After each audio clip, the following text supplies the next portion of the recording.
Graydon Blair, and on behalf of Parley's Diesel Performance and Utah Biodiesel Supply, today we're going to talk about biodiesel. We're going to talk about how it's made, how we use it, why we use it. We're going to make a tiny batch. We're going to do something called a titration, which is just a fancy word for seeing how acidic old oil is. And then we're going to actually go to a production lab where we will produce a very large batch of biodiesel. So to get started, let's talk a little bit about what biodiesel is and what it isn't, because there's a lot of misconceptions out there. First of all, biodiesel is an alternative fuel to diesel fuel. It's typically made from organic oils. If you look down here, I have all sorts of oils that it can be made from. But I want to show you what most oils start out as. These are tiny little seeds, and they came from a soybean plant. And soybean oil is the most common oil in the United States. We make more soybeans here than anything in the world, any other plant or any other area. And they're just tiny seeds, and they squish them. And once they squish them and they do a couple other things to them, we get oil. And if you walk into most stores and you pick up a bottle that says vegetable oil, on the back of it, 9 times out of 10, it's going to be made out of soybean oil. And that's because we just have so much here. But soybean oil isn't the only thing you can make biodiesel out of. You can actually make it out of, so we've talked about soybeans. You can make it out of corn oil. In the Midwest of the United States, we see an awful lot of corn being grown and stuff, and we've been hearing about ethanol. Well, you can actually also crush those seeds and make biodiesel out of it as well, because you can get corn oil from it. We also have canola oil. Canola is my personal favorite. The reason is it has incredible cold flow properties. We'll talk a little bit about cold flow properties and biodiesel and some of the things that we need to deal with, especially in the cold regions like Utah, where we actually see a lot of snow on the ground and it gets cold. You can actually make it out of safflower oil, peanut oil. This is my other favorite because the biodiesel that you make and when you burn it in a vehicle smells incredible. And then good old olive oil. As you can see, my olive oil is a solid brick. This is important to talk about and learn about, because if you're going to put something like this in your diesel pickup, we need to know what its gel point is so that we don't leave you stranded out in the middle of nowhere. Okay, so biodiesel basically is where we take any organic oil and we're going to chemically modify it to thin it down. Oils are made up of these really weird things called triglycerides. And triglycerides is just a fancy word for a molecule where you have a glycerin backbone and you have 3 what are called fatty acid chains. In fact, if you look on the back of most candy bars or anything that's made of oil, it'll say triglycerides in its description. And that's just their nice handy way of hiding the fact that it's made of oil, which is bad for your body.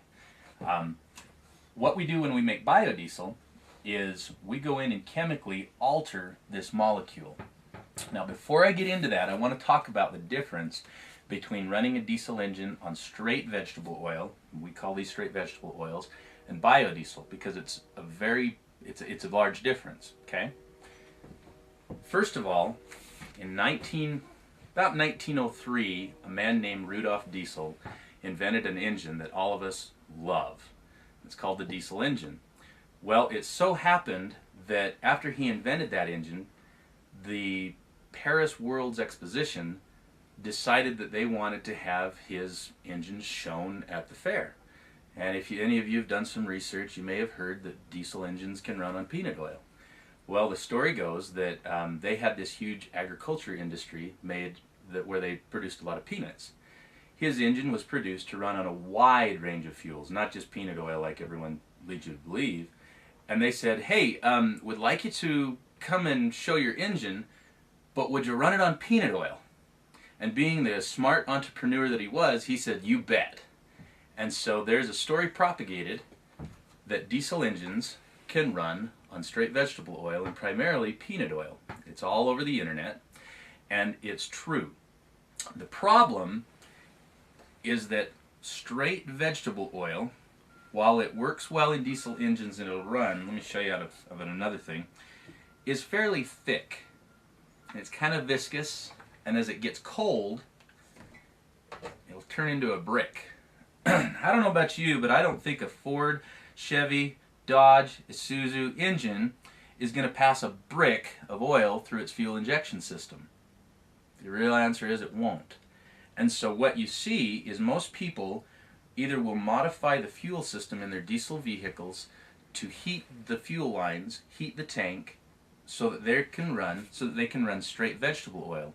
Straight vegetable oil is where we actually take the oils themselves and we put a second tank in the vehicle and we heat that tank either with electricity from the battery or radiator fluid or what have you, and we get the oils nice and hot, because once you heat oils up, they become very, very runny.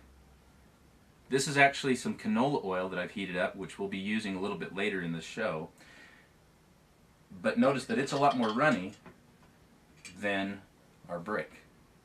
And so what that allows them to do is run these oils through a diesel engine, and they run great, and it's called straight vegetable oil.